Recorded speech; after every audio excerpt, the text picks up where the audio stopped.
Okay?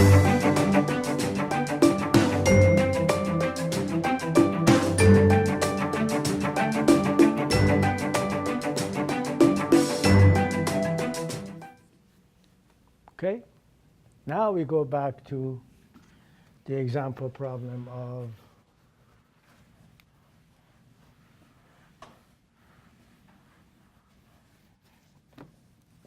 last time.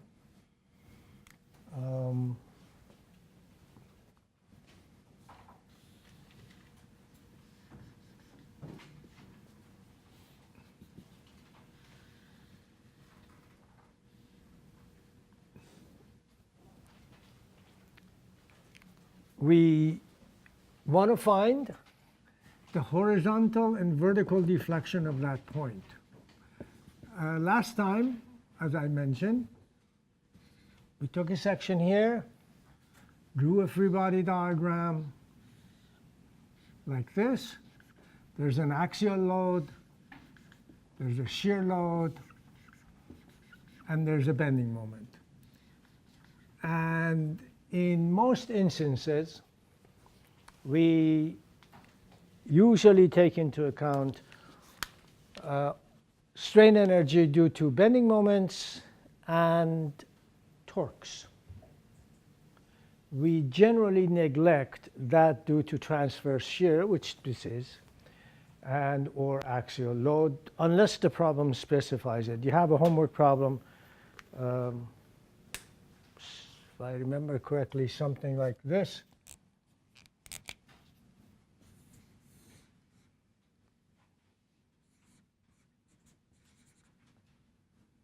And then there's a bar here. I don't remember what the number is, but now you have a load here and you want to find the deflection here. In this case, they give you E and I for this, and they don't say it's a rigid bar. So you cannot treat it as a rigid bar. In other words, when you draw a free body diagram and calculate the strain energy, you have to take the strain energy of this part into account as well, axial load strain energy. That was the first type of strain energy we looked at.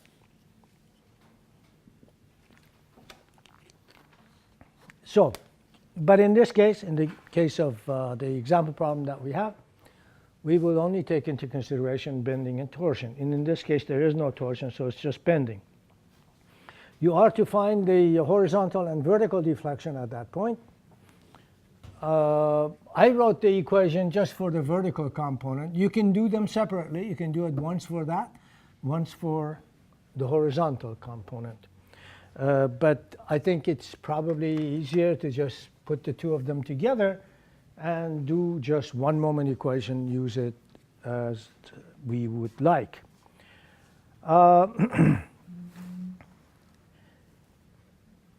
In order to find the deflection at any point, we need to take the partial of the total strain energy in the material with respect to the force at that point. Now, in the case of the vertical deflection, there is a force at point B. Is that what I've called it in paper too? Oh, didn't. Yeah. B, there is a load there, but there is no load in the horizontal direction. When there is no load in the horizontal direction, you introduce a fictitious force, one that really does not exist. And you solve the problem with that fictitious force, as though it were a real force. You do everything as though it were a real force. And then you set its value equal to 0. And that way you'll find the reaction in the direction of the force. So what we're going to do is we're going to introduce this fictitious force, which we call Q here. And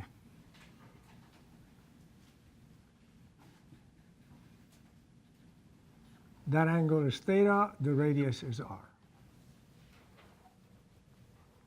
So doing equilibrium, and last time we did this, the moment arm to P is that distance, which is r times the sine of theta. So m equals P r sine theta. That's taking moments about this point and setting it equal to 0. That's what you find. And then you get a moment from Q as well.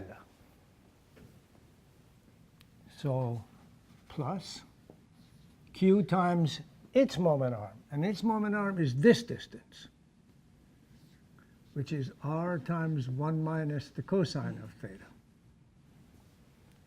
And it's good for you to do this, this r sine theta, r times 1 minus cosine theta. That appears whenever a radius rotates through an angle theta and you want to find the changes in the horizontal and vertical direction. R here, R there. So this is r minus that distance, and that distance is r cosine theta, so this is what you get. So that'll be Q times r, 1 minus cosine theta. Also, in order not to carry Q with you all the way to the end of the problem and set it equal to 0, take your partial derivatives as soon as you write the moment equation for whatever load you're interested in. Once you take those partials, you're done with Q. You can set it equal to 0 right then and there, so that you don't have to carry this whole thing for your moment equation. It'll only be that part. So say partial of m with respect to p equals r sine theta. Partial of m with respect to q is equal to r times 1 minus the cosine of theta. Now you can set the value of q equal to 0. Once you have done this, go over here and set that equal to 0. But only after you've done that.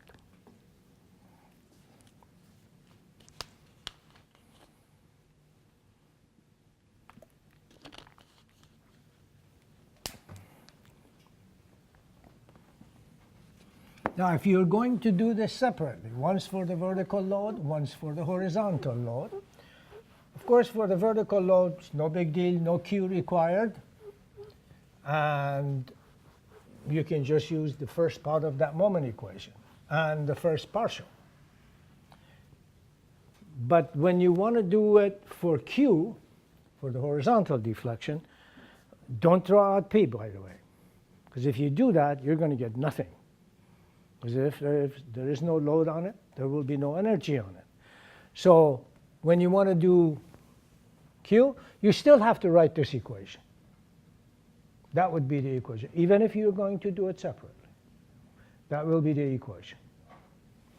So don't forget to include that P in there if you're going to do it with Q. But we're going to do it this way. Any questions so far? Okay. Then remember that delta is the partial derivative of the whole strain energy with respect to the load at point I. And a load can be a point load, a point moment, a point torque, any of those. Let's take, we have the partials, and we know what this is going to come out to be. The equation that this leads to is this. Delta equals the integral of m over EI, in case of the moment, partial of m with respect to load I dx. We will apply that equation once for the vertical deflection and once for the horizontal deflection. So for the vertical deflection, delta V equals 1 over EI plus, times the summation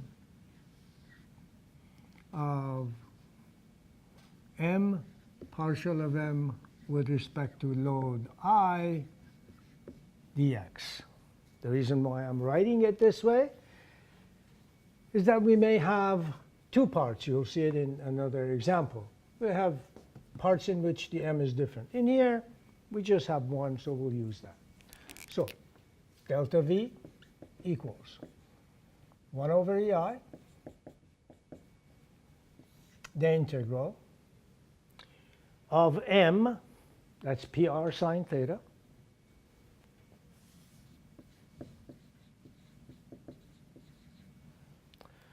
partial with respect to p, r sine theta,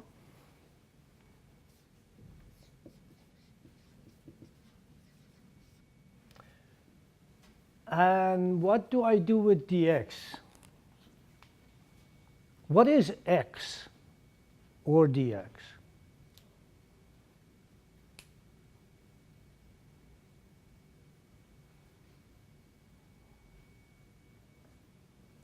When we were doing this for straight beams, what was x?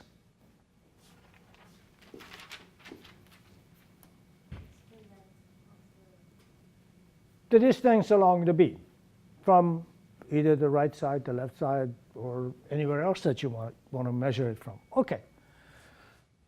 This will be exactly the same. The distance from here or the distance from there, however you like. We have started this whole thing from point B rather than point A. The reason is that if you want to start with point A, that's perfectly all right. There's nothing wrong with it, except that you first have to find the reactions here. And granted, in this case, the reactions are not that big of a deal. You can find them relatively easily. But they'll give you 3 terms in general.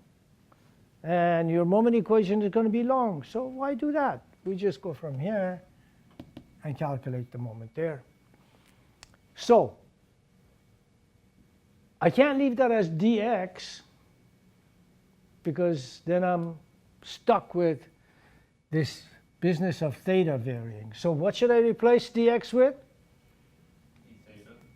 Not d theta, because x is a length, theta is an angle. So they can't be equal. What is the arc length equal to in terms of the rate of the angle, the subtended angle?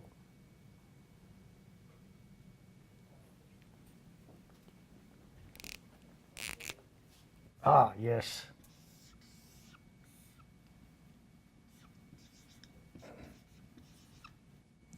Right? Therefore, dx is r d theta. Now I can put in the limits from 0 to pi over 2. You evaluate that and notice that it's sine squared in many instances.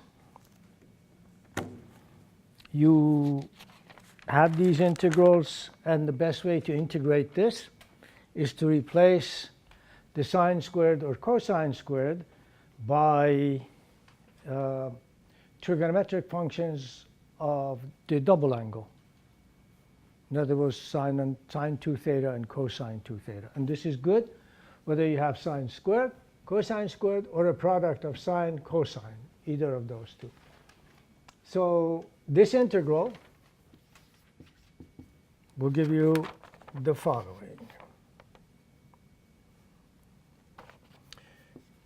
Be p r cubed over ei times theta minus a half sine 2 theta from 0 to pi over 2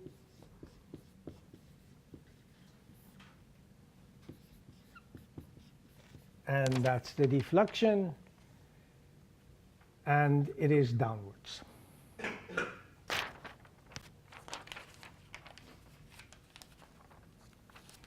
And if you're wondering if I require you to do the integral of sine squared d theta in an exam or a quiz, the answer is no, I will not. If there is such a thing in your exams or quizzes, I'll give you the integral. Don't memorize integrals. It's a waste of your memory space. It's no good. You can always Google it. It's there. You should know what it means, how to set it up, and what to do with it. The integration is not a big deal. Any questions? The horizontal deflection.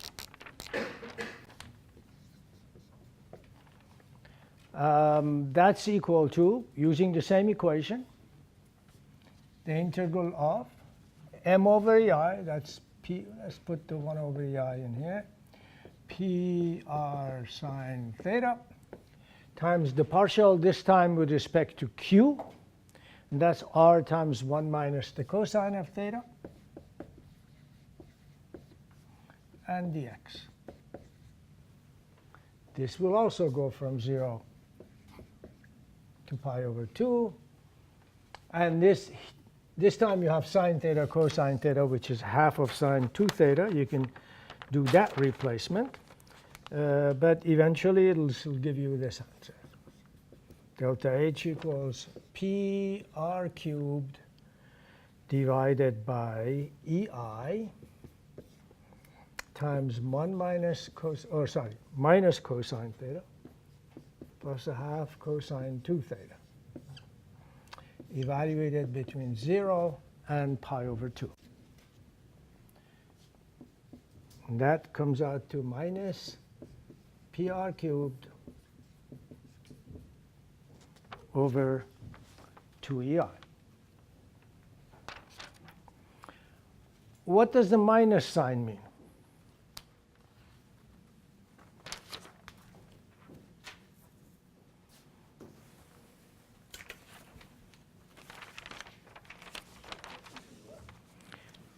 It is to the left, that is correct.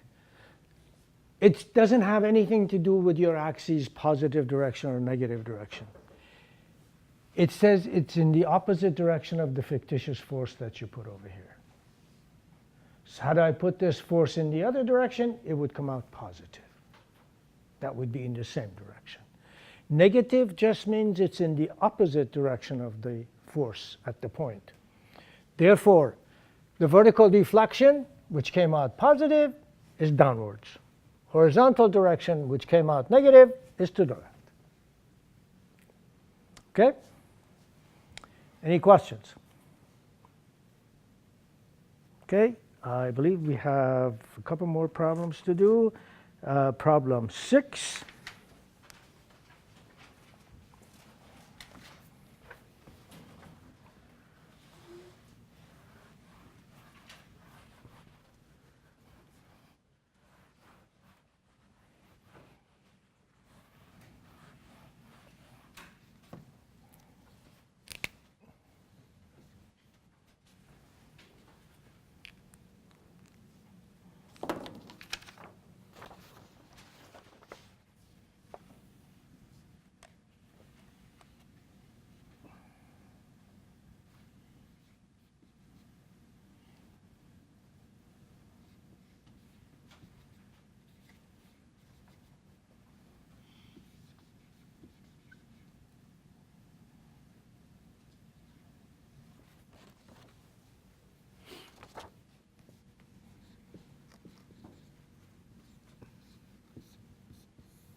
So this is for the beam and loading shown, determine the reaction at each support. Clearly you can't do that using only equations of equilibrium. This problem is indeterminate, and so you're going to have to use some sort of a deflection method to solve this. You've done this before using other methods, and we're going to do it using Castigliano's. What is important is that the deflection at any one of the 3 points, A, B, and C, must be 0. So what you did before, basically, one of the ways is this, is just take that off, find the deflection at this point, and then reload the beam with just the force in that direction without M, and see how much force you need to bring this back to its original position. And that's your reaction. But here we'll just find the deflection at one of these 3 points and set it equal to 0. In particular, we're going to find it for point A. So this is the free body diagram.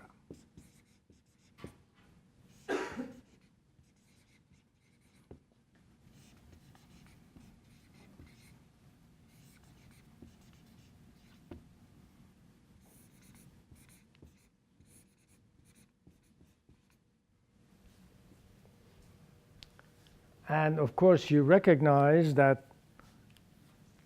the direction of those 3 forces cannot all be right. Otherwise, you won't have equilibrium in the y direction. Similar to other problems that we've had for Castigliano's, the moment equation must be written for these 2 regions, A, B, and BC.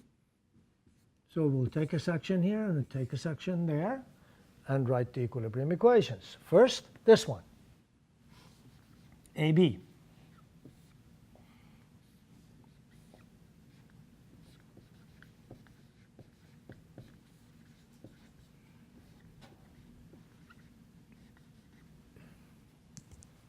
That's, let's call it MAB.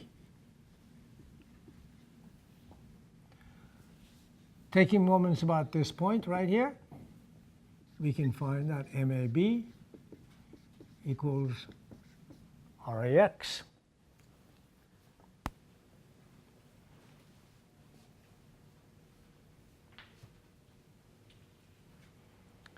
And for the second part, we can either go from the same direction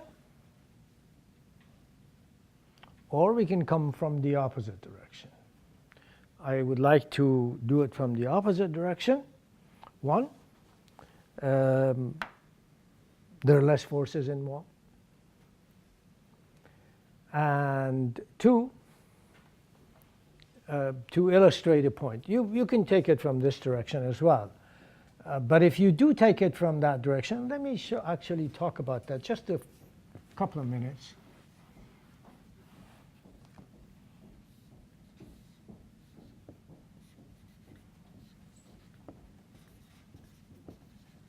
Let's say we do take this here.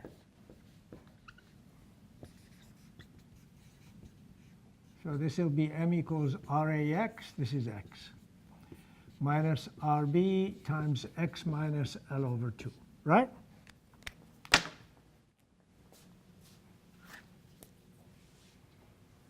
Does that mean that the moment here is not a function of this M0?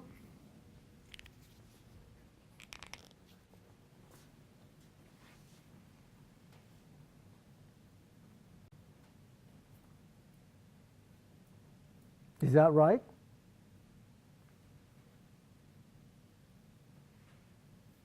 And by the way, there's nothing wrong with the equation that I've written. The equation is correct. I think it's correct anyway. Oh, well, good thing I said that. There, now it's correct. So does it mean that the moment in that section is not a function of M0? In other words, if M0 were equal to 0, what would this moment be?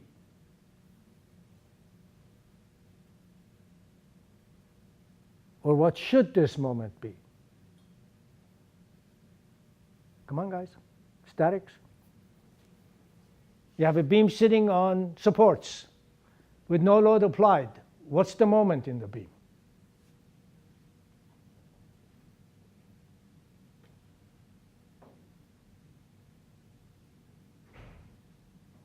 Okay, we'll find out on Tuesday. No, it cannot not be a function of MO. That's the only force that's applied.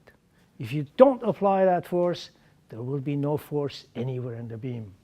The beam is weightless. That's what we assume for all beams anyway. So it has to be a function of m0. Well, what function of m0? Well, right here. These are functions of m0. So yes, m0 doesn't show up there by itself, but they are all functions of m0. In other words, you can take moments about this point and find Ra and Rb in terms of m0. Put that into the equation. So that's what you should do. So if you do want to go from this way, it's okay, but don't, in here, don't assume that these are not functions of m0. You have to bring them in as functions of m0. And of course, you have to write one in terms of the other anyway, because when you take the partial of m with respect to Ra, for example, you can't write partial of Rb with respect to Ra as 0. It's not. They are related to one another. The same thing is true when we do it from the other side, like this.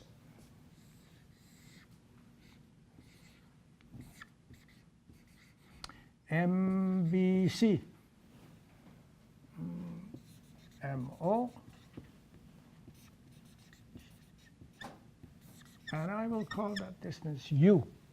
So I'm measuring from the other side, so I don't want to call it X, I'll call it U. MBC equals RC times U minus M0.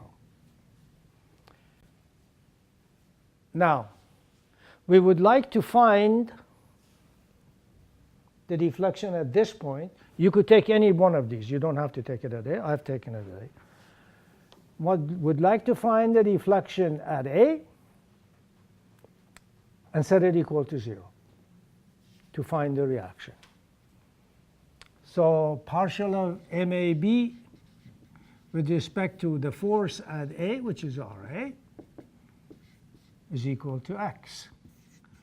Partial of MBC with respect to Ra is equal to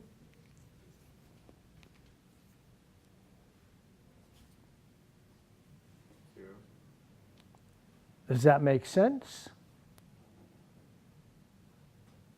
What would it mean to, and this is what you should be thinking. All of this has meaning. If we say that this partial is 0, when we go to an integral such as this partial will be 0, right? Comes from this equation. That will be 0. So that says no energy stored in the beam and no contribution. Does that make sense? The answer is no, it doesn't make sense. RC is a function of Ra. They are not independent. So before you can take this partial, you have to come in here and find the relationship between Ra and Rc by summing the moments about B and saying it must be equal to 0 because this is in equilibrium. Taking counterclockwise is positive, I will get RCL minus RAL over 2 minus, let's see, counterclockwise positive, so minus M0 equals 0. Therefore, RC is equal to RA over 2 plus M0 over L.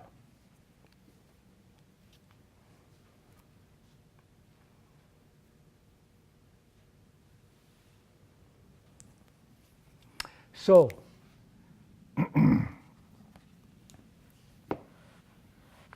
in this equation then, we will substitute for RC.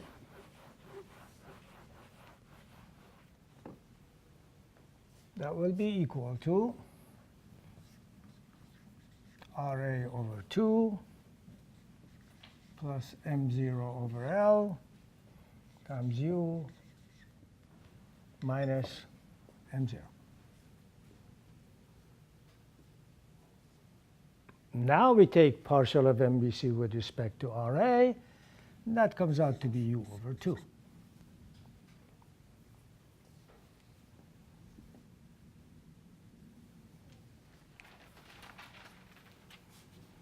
Once you do this, it's not a big deal.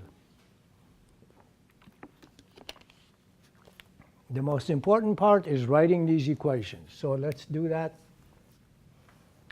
And let's find the deflection at A. Delta A equals 1 over EI, the integral from 0 to L over 2. That's the first part, MAB. RAX times X times dx. Plus, let's put this whole thing in here. Going from the other side, 0 to L of MBC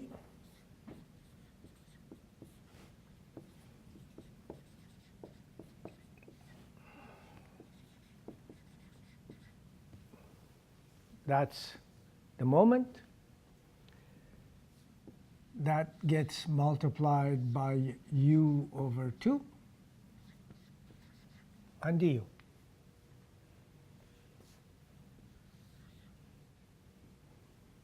Integrate that, put in the limits, set it equal to 0.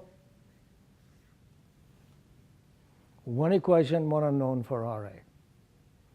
The only unknown in that equation will be RA. And you'll find RA.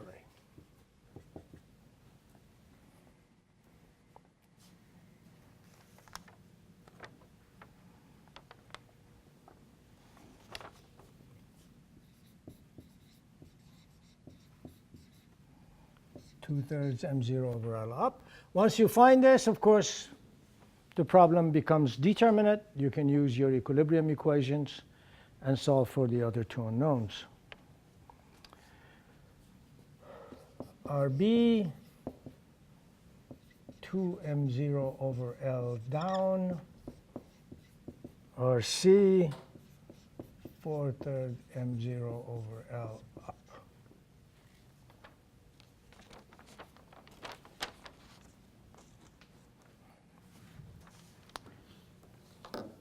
Any questions?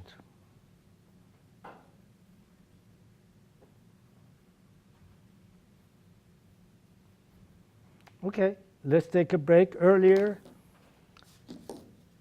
Okay, before I start the last problem, Henry has a suggestion as to the time of the quiz. And he would like to see if they would like to take it at the beginning of the first hour rather than the end of the second hour. Is that something you want to do or not? It's not me, it's Henry. You better answer him.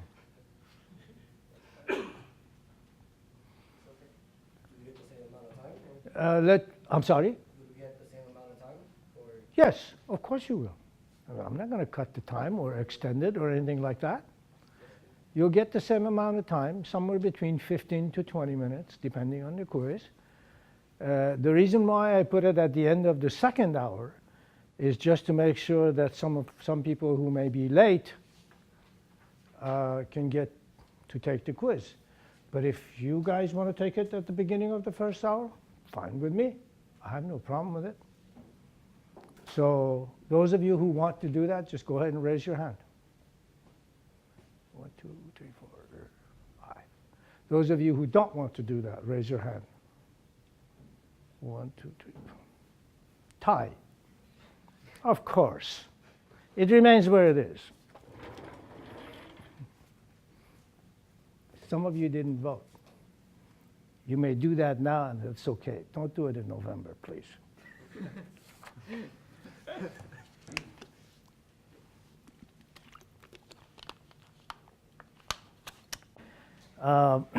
As I said, we will have the midterm on Tuesday. It will consist of 2 parts.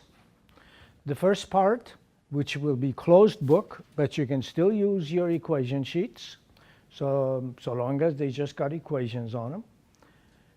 But closed book, closed notes, of course, for the entire exam. It will consist of 10 conceptual questions. There will be multiple choice, so please bring scantrons of the long kind. Our machine doesn't take these little bitty ones, the ones that have 50 questions to a side. You will answer those. The conceptual questions will be similar to what we've just discussed here and in previous sessions regarding all of the subjects that we've had.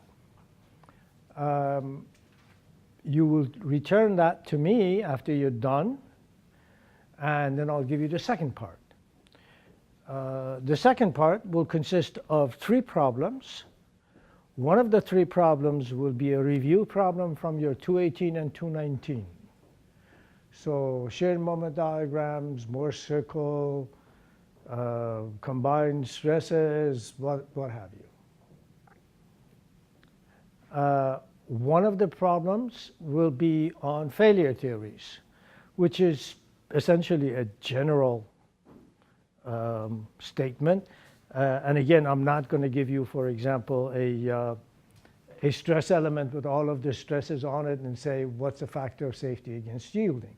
It will be a problem for which you will have to decide where the critical point is, find the stresses at that point, and apply a failure theory. Similar to the quiz you just took. That was for press fits. We selected the outer surface, the outer member at the inner surface, and we found the stresses at that point and applied a failure theory. Same thing. And the last problem will be on Castiglianos. So there will be the 3 problems. The total time for the exam will be 1 hour and 15 minutes. And my suggestion to you is that you do not spend more than 15 minutes on the question part, but you're free to spend as much as you like. How you manage your time is entirely up to you.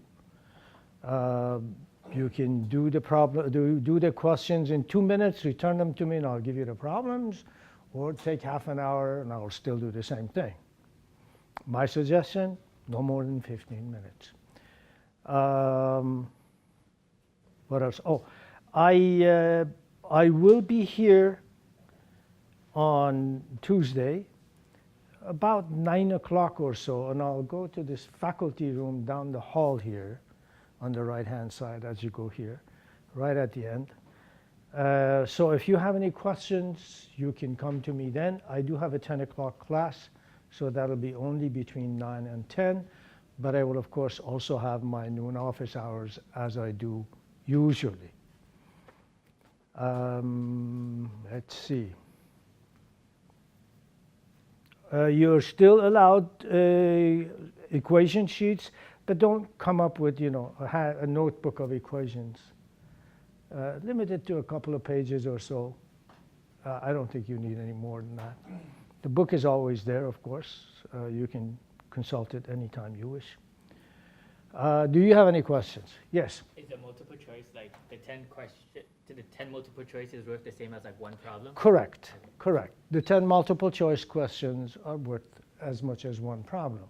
So the total number of points in the exam will be 40.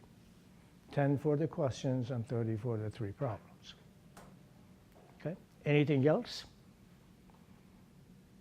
Is there going to be like a lecture before, like a 30-minute lecture? No, well, we can't afford, we don't have 30 minutes. It looks like we have 30 minutes, but we don't. The exam will be 75 minutes, 1 hour and 15 minutes. You are entitled to a 10-minute break, so that makes it 85 minutes. It'll probably take me about 5 minutes to collect the stuff from you, because you rarely want to let go. And therefore, it's only 10 minutes left and not worth doing. So the exam will be at the beginning of the hour. I will answer any questions you may have before we start the exam. So if you have any questions, you can't come to that room 9 o'clock whenever, you're still welcome to ask questions. And that's another reason why there will be no lecture. So I guess that was your question too. Okay, any other questions before I continue? All right, last problem.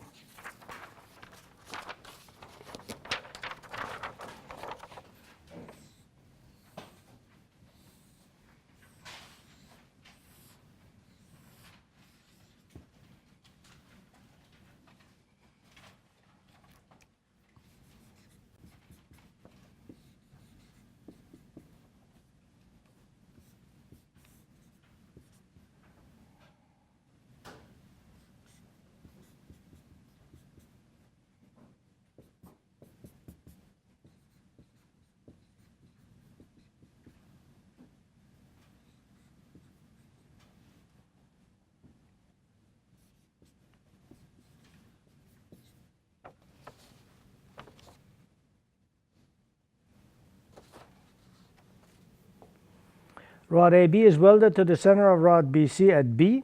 Determine the deflection of point A in terms of F, L, E, and I. This first part has a length L, part AB, and a flexural rigidity of EI. BC, length 2L, flexural rigidity of 2EI. In addition, we need some other properties here, both geometric and material dependent, because this member here, member BC, is going to be under bending and torsion. So we need to take into account strain energy due to bending and also due to torsion for that. And as you recall from strain energy due to torsion, we need the value of G and J. So for a circle, J equals 2I. And in general, you can find G from this equation. Is that right?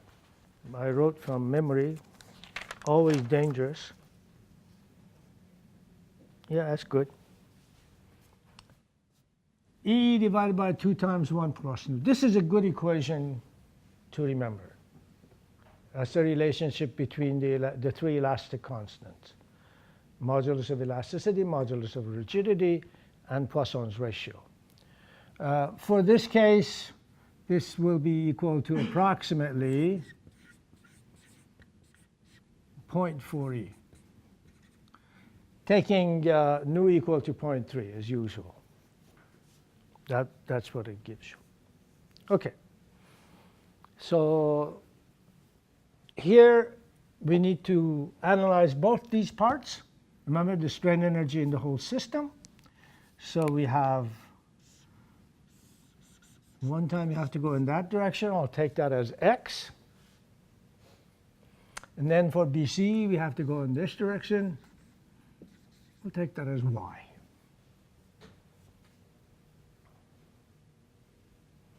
For part AB,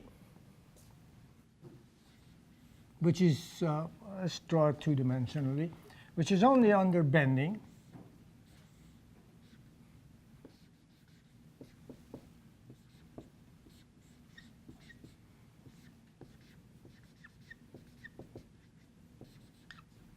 and we take moments again about this point.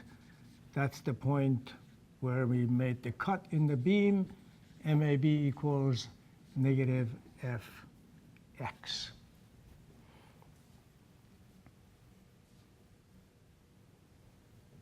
For the second beam, the part BC, we'll draw this free body diagram.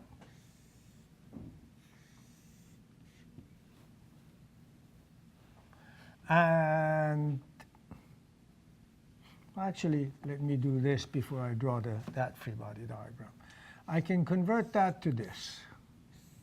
If you don't understand this, let me know.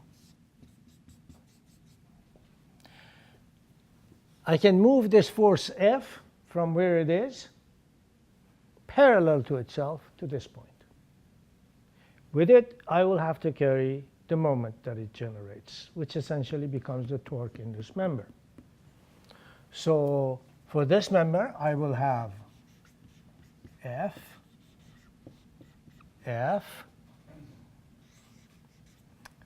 and a torque T, which is equal to FL.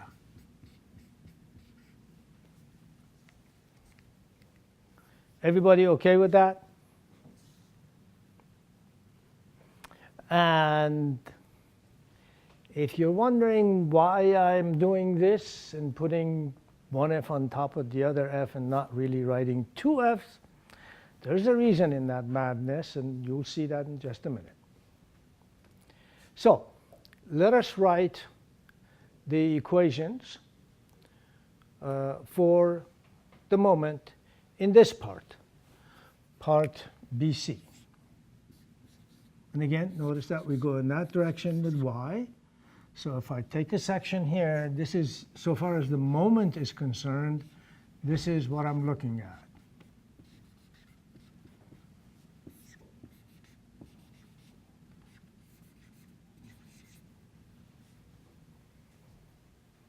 This is point B. So I will get MBC is equal to negative F plus F times Y.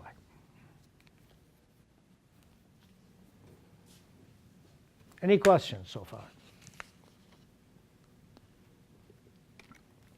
You don't have a bending moment I'm sorry, bending moment where? where the F is? Doesn't it push out bending? Right here? Yeah. Bending moment coming from? I'm sorry? No, never mind. I think you're thinking about this, are you? Yeah. It's a torque. It's a bending moment in this and a torque in that. Because remember that if you draw a free body diagram of this, looking at it in this direction, the bending moment in this member becomes a torque in that member. Okay? So all you're doing is just like a lever arm. You're rotating it. And of course, there is a bending moment here. There's a bending moment there. Now, let's take the partials. That's not a big deal. Partial of MAB. And I have to take it. Actually, let's write it in here so I won't go into that. Partial of MAB with respect to F is equal to minus X. Partial of MBC with respect to F is equal to minus 2y. Agreed? I have Fy, take partials, 2Fy, F cancels out, or F drops out, minus 2y. Now, if I use my equations for the deflection at point A, do you see any problems?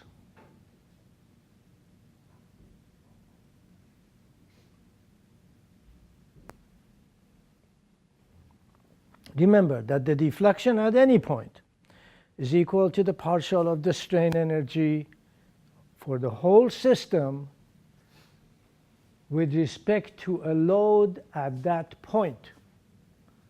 So I want the deflection at point A. But look at what I'm doing here. This is, say, the one at point A. This is the one at point B. They're both called F. It's fine. They're equal. So am I going to find the deflection at point A? No. I'm neither going to find the deflection at point A nor the deflection at point B, but something meaningless. So you have to be very careful about this. That's why I wrote those two f's on top of one another. Whatever force is here must be unique. It mustn't appear, that name mustn't appear anywhere else. Unless you're very good and you remember that and you say, I want to take the partial of this one, but not the partial of that one. If you can do that, that's fine. But better than that is if you see something like that, call that, rather than F, call it R. Solve the problem to the end, and then set the value of R equal to F. Just like what we did when we introduced a fictitious force, which didn't exist, did everything with that, and at the end we set the value of that force equal to 0. Now we set it equal to F. The same thing will apply if this were F rather than F, was 2 kips and 6 kips, whatever. Well, what are you going to do? Take partial with respect to 2? That doesn't make any sense. So you don't keep a number there. Again, you call it whatever you like, R, for example. At the end, set R equal to 2. Is that clear to everybody? So that's what we do, and I'll change these partials and moment equations accordingly. So this is minus Rx. That one is R. Well, actually, let's rewrite that. I'll rewrite this one as well.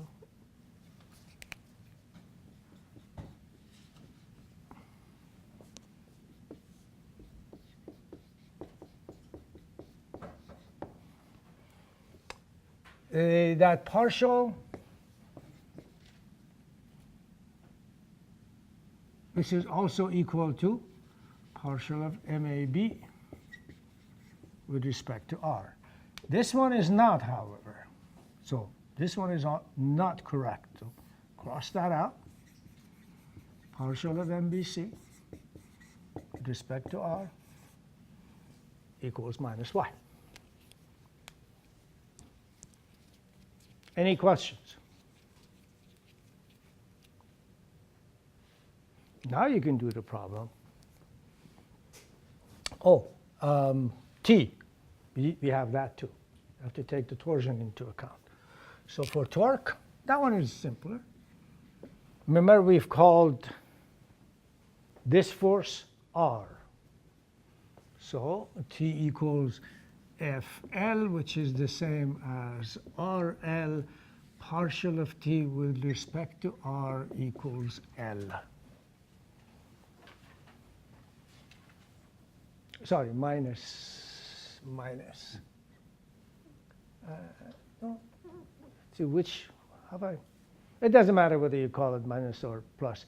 It depends on the direction of the z-axis, or in this case, y-axis. And for that direction, it's actually negative the way I have drawn it. So I will put a negative sign here, and a negative sign there. Then I'll have a negative sign here. Notice that these negative signs will cancel one another out. So delta A will be equal to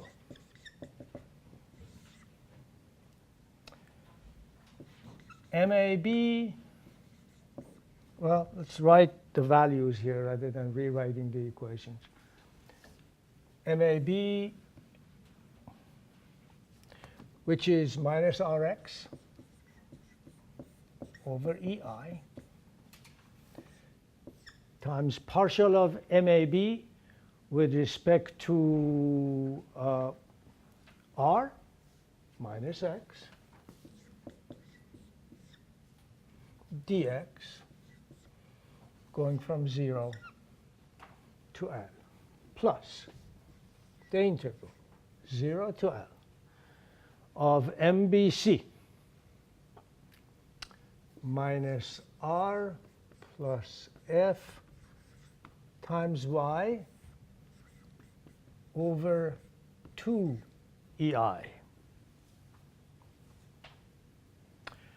times the partial of t with respect to, the partial of MVC with respect to r minus y dy plus the integral from 0 to L of the torque minus RL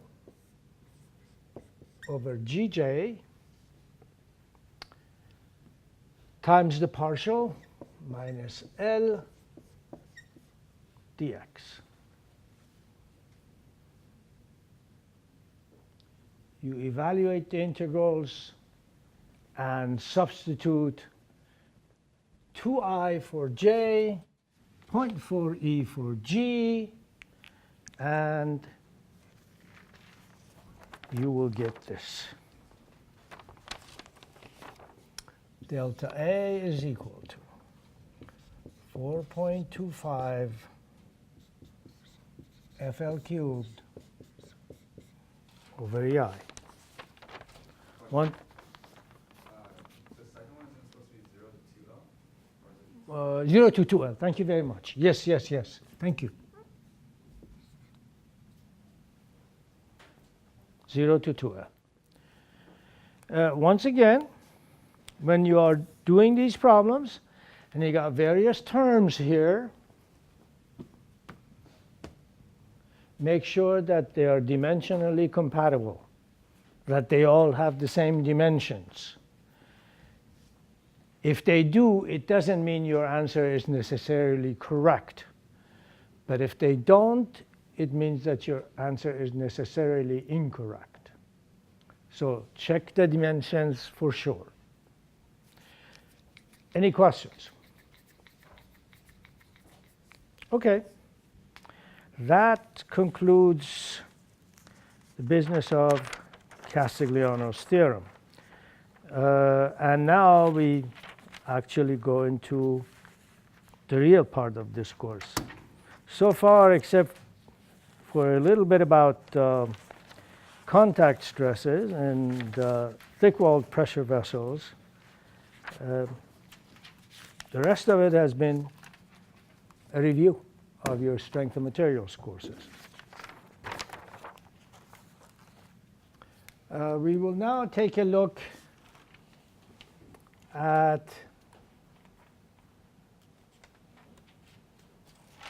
fatigue loading.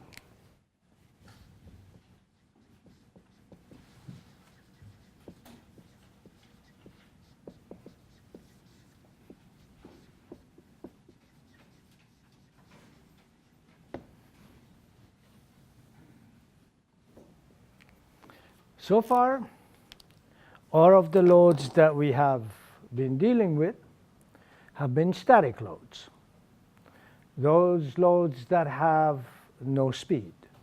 There's no energy associated with those loads, only the work that they do as static loads. By saying that they've had no speed, we really mean that they have a very, very, very small speed. From 220 lap, you remember that when you wanted to do the tension test, you set the machine on increasing the deformation of the material at a rate of 0.5 inches per minute usually. So that means the load is not a constant, it's a variable, so it changes, but it changes very, very slowly. It's not abrupt. It doesn't accompany any energy. We have, of course, dynamic loads, such as when you drop a weight onto a load-carrying member, a beam, for example, or a trampoline as you jump up and down. Those are all dynamic loads. The behavior of the material is vastly different under dynamic loading than it is under static loading.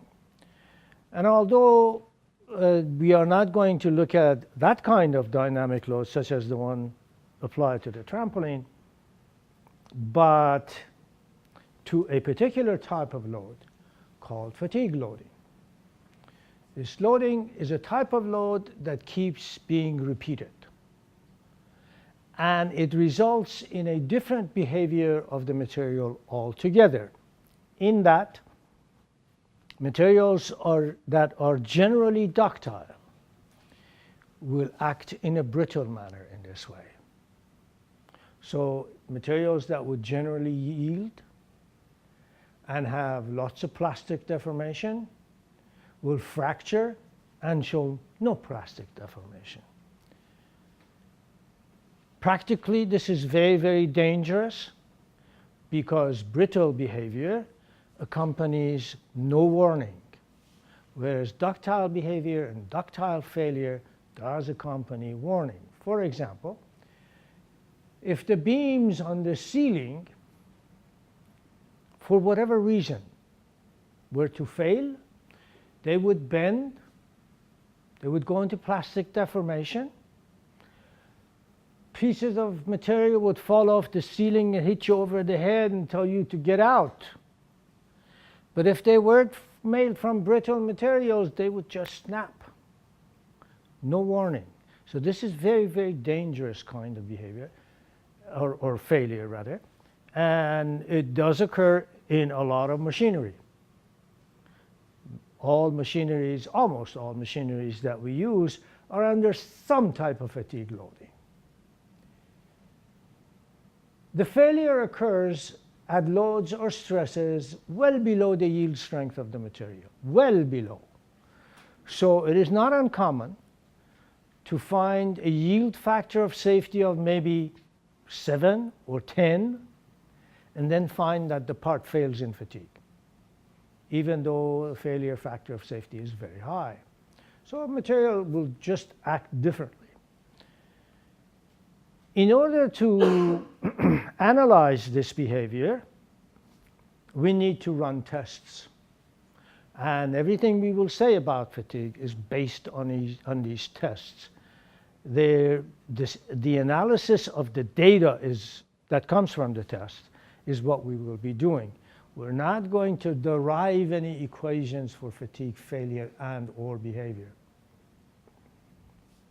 Generally, when a material fails in a brittle manner, similar to fatigue, a minute crack starts at a discontinuity, and due to the application of the load, whether static or dynamic, that flaw turns into a crack, a small crack.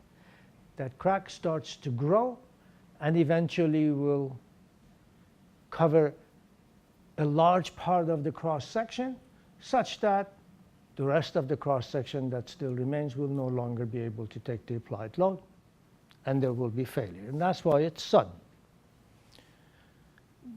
No plastic deformation occurs except at the very tip of the crack when it propagates. That's it. A very, very small zone of plastic deformation. Fatigue in particular is a type of repeated loading, which leads to this type of behavior. Cracks that start are usually on the surface of the material or the part, because discontinuities, tool marks, marks that are left because you didn't treat the material well are generally on the surface, not inside the material. However, there are cases in which a crack may start from the inside of the material. If you have a discontinuity inside of the material or stress razor similar to stress concentration, what creates stress concentration? Inside of the material, it is possible for it to generate a crack and fail the material from the inside.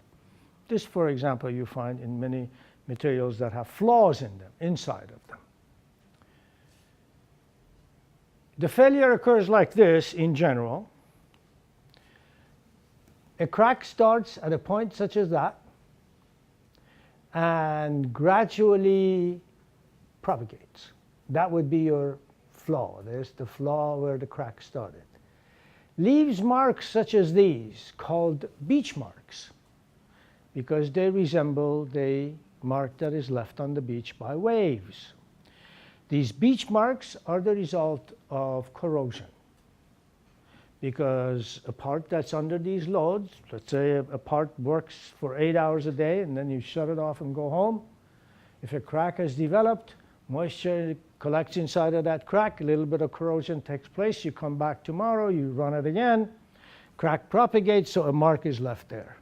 Next day, a mark is left there, and so on and so forth. This crack propagates until what is left of the cross section, this part C, is not large enough to carry the applied load, even though the load is very small with respect to the original cross section. So crack initiation at A, crack propagation during this cycle, the various cycles in B, in this area B, and the final part that fails is part C.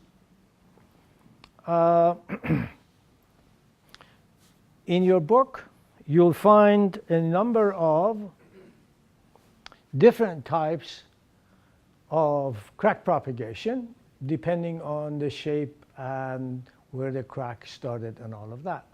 And notice that, by the way, all of these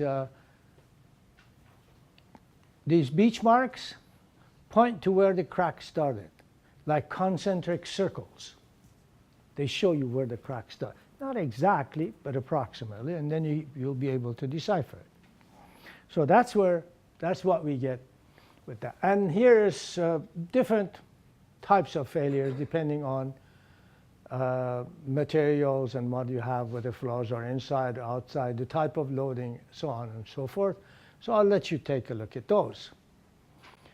Then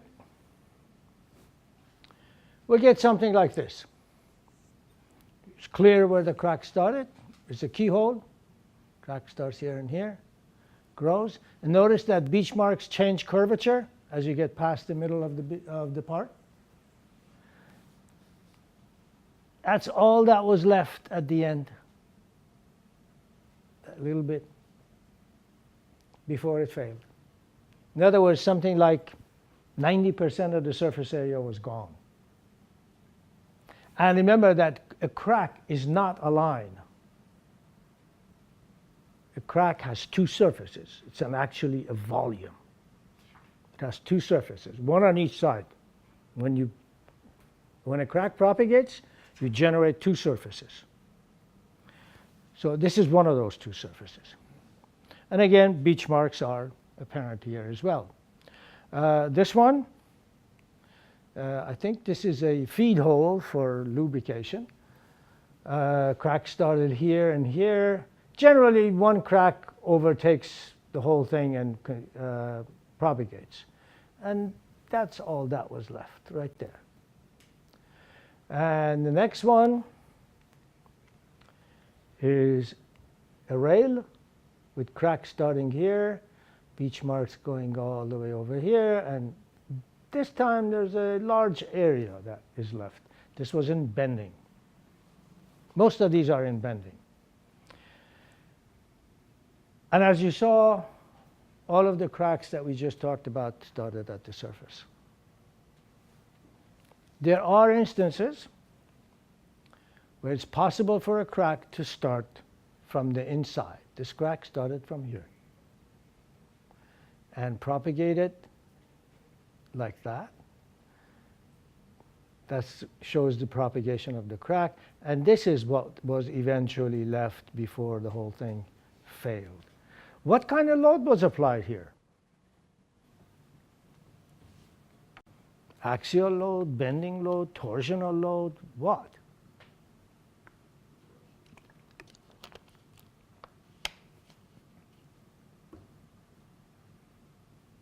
That would be a nice conceptual question for an exam. Any idea? Is it bending? Torsion? Axial load? It's got to be something. Why is it axial load? Bending in the neutral axis, zero in the torsion. Absolutely, that's right. You need a stress in order to propagate a crack, initiate and propagate a crack. If this were bending or torsion, the stress at the center would be near zero. No stress.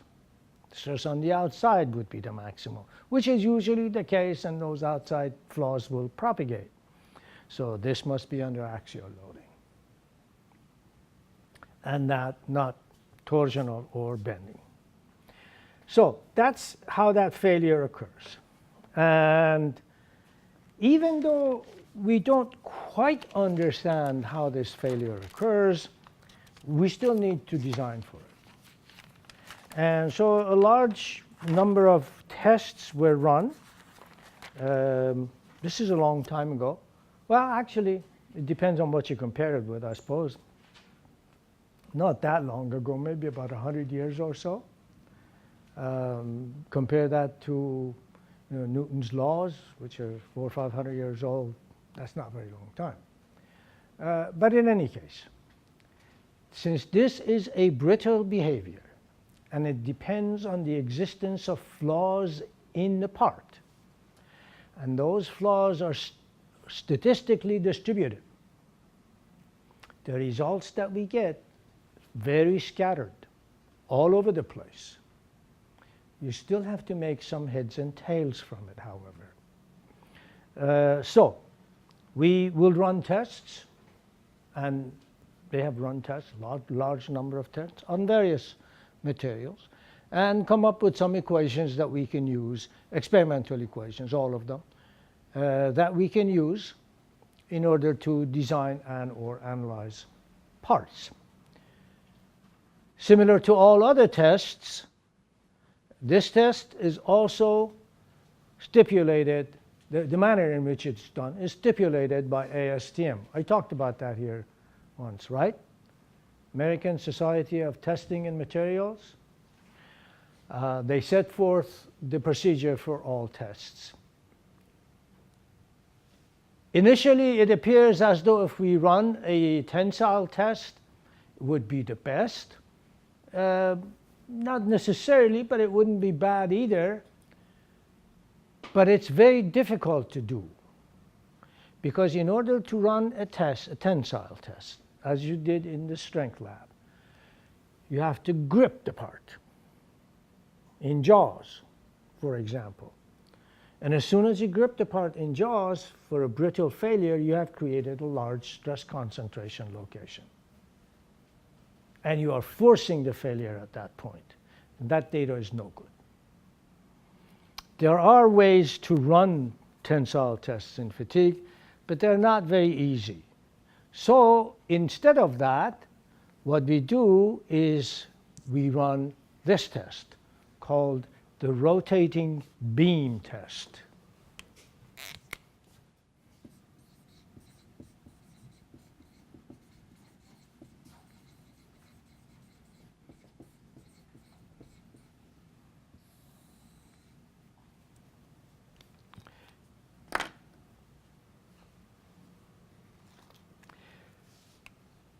The specimen that we used must be exactly what you see on the screen. Otherwise, I would use one type of specimen. You might use another one. Somebody else might use another one. I might use one and use it with a polished surface so that I take out most of the flaws. You may not want to spend the money. So we're not going to get results that we can compare to one another, even though we're using the same material. The results are going to be very much different. So we have to run it exactly like that, and the surface will have to be polished. Dimensions are exactly what you see, and you can convert them to the metric system to see what that is. So the way we do this is like this. I'll draw a diagram or the apparatus schematically. So I won't show those curvatures and all of that. They all come from there. The two bearings shown by lengths L, will give you this force F here and that force F there. Supports. This is our specimen. Let me just show a little bit of curvature here so we know we're talking about the same thing. And then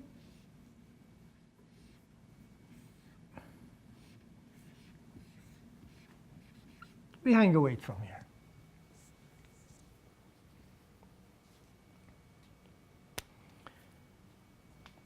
So this weight will be divided into two parts. The two equal parts will act here and here. These two distances are equal. This is totally symmetric. The moment diagram looks like this.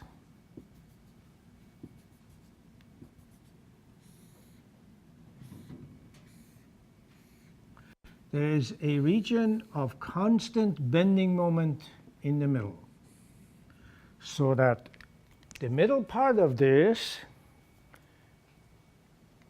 middle part will see exactly the same bending moment. The forces that I'm drawing as, or I'm applying as W2 and W2 are these two. The two that are shown by F. So we do that, and now we connect this end to a motor. We put a counter here too. Once we load this, we turn the motor on. The motor rotates the shaft or the specimen, and this point up in here, which was originally under compression, rotates 180 degrees and will be under the tension of the same amount over here. And then goes back up. It'll be in compression, back down, it'll be in tension, and so on and so forth. Therefore, if we draw the stress, the bending stress at that point, normal stress, bending stress, as a function of time, it'll look like this.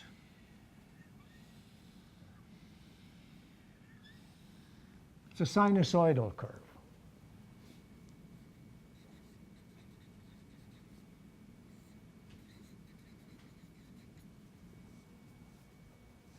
Well, actually, let's call this sigma min. It's the same magnitude, but it's the minimum stress.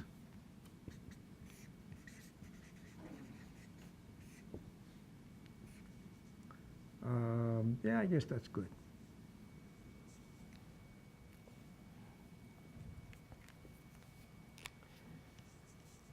We continue rotating this specimen until it fails. When it fails, the motor automatically shuts off. The counter will have counted the number of rotations, and each rotation will give you one cycle of loading. And it should be apparent that the larger the value of W, in other words, the larger the value of sigma, the smaller the number of cycles. So that if you load this with the tensile strength of the material, how many cycles will it last? If the stress here initially is equal to the tensile strength of the material, how many cycles will it last?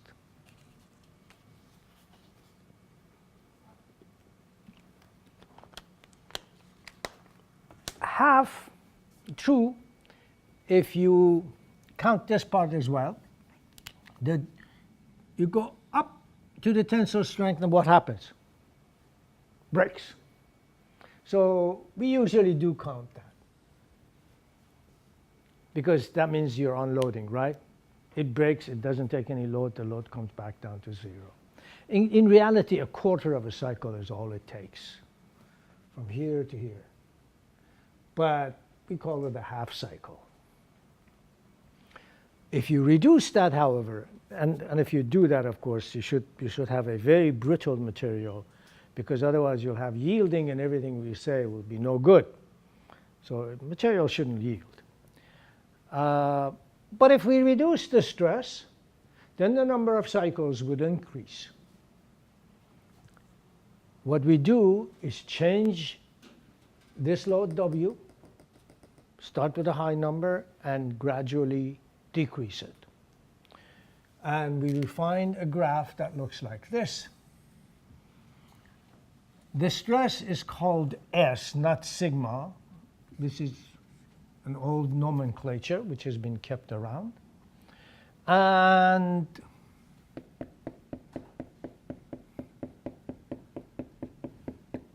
this is what we find. A very large scatter, but a general increase of the number of cycles with decrease of stress. So I look at this and I say, well, yeah, there's a lot of scatter and all of that, but I'll do some statistical analysis. Maybe I can put a line through there like so, and have some sort of find the equation of that line and have some sort of a relationship between the stress and the number of cycles. So that if I want a part to last n1 number of cycles, I can come up in here and I take that, that's S1, apply a factor of safety to it and say, with a probability of 90%, this will last n1 number of cycles if we load it with S1 stress. And so on. This is just basically a function so that if you're given one of the two variables, you can find the other variable. And this is, of course, the way they do tests. They do this on the rotating beam, and that's what we do as well. One problem that is encountered, well, I guess I can't increase that. One problem that's encountered is this. This is in your handouts, by the way. This is the plot. I was hoping I'd get something like this when we actually plot this for steel, and this is for steels only. Some other materials are like this, but these are all for steels. When we do that, we find that a whole bunch of points, all of these that I have on the board, fall somewhere between 0 and about 1 million cycles, a little over 1 million cycles. Because notice that the abscissa here is cycles times 10 to the 6. So that's 10 to the 7 cycles. And then I see this line for a whole bunch of tests that don't result in failure at all. Tests have been run up to 100 million cycles. No failure. So we say for all practical purposes, if the stress is less than a particular value, there will be no failure in fatigue. The number of cycles will essentially be infinite. Now, nobody has tested anything to infinity. We call 100 million cycles good enough. So, this stress below which we have what is called infinite life is called endurance limit, sometimes also called fatigue limit.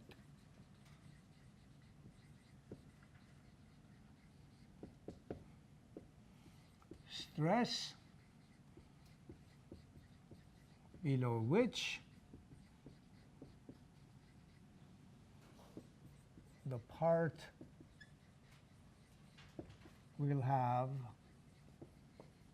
infinite life. Life meaning number of cycles.